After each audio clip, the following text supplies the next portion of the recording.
Hello बच्चों, let's read the question. A weight lifter does dash in lifting the weight dash the ground but dash in the weight up.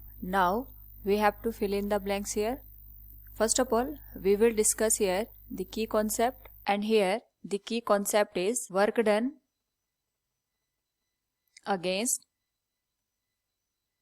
the gravity. अगर हम बात करें यहाँ पे work की, तो work is defined as force into displacement.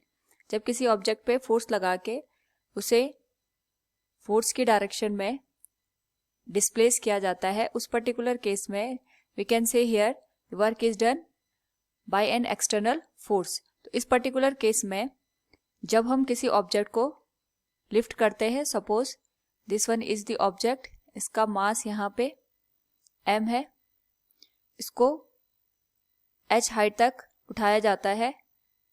सो जब हम इसको डिस्प्लेस कर रहे हैं इन दिस डायरेक्शन, तो we can say here the work done will be mgh, और यहाँ पे जो वर्क डन होगा इट विल बी नेगेटिव, क्योंकि हम यहाँ पे जो वर्क कर रहे हैं that is against the gravity. Now अगर हम बात करें इस पर्टिकुलर केस में, while we were taking the mass from ground to the height h, वहां पे हमारे पास वर्क की वैल्यू मैक्सिमम होगी और we will say it will be mgh. But जब हम इस ऑब्जेक्ट को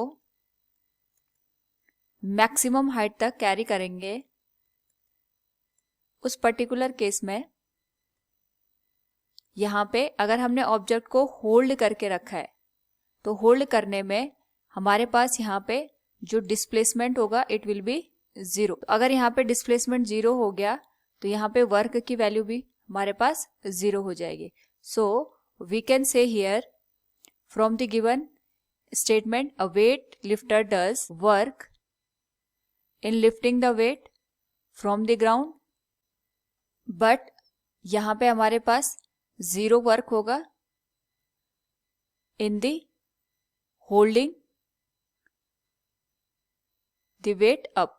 यानी अगर हम यहाँ पे बात करें पूरे स्टेटमेंट की, तो हम ये कहेंगे कि जब हमने ऑब्जेक्ट को यहाँ पे होल्ड किया है, होल्डिंग की कंडीशन में हमारे पास जो वर्क होगा it will be 0. So from the given question we will say again a weight lifter does work in lifting the weight from the ground but 0 work in the holding the weight up. Hope all you understood it. Thank you and best of luck.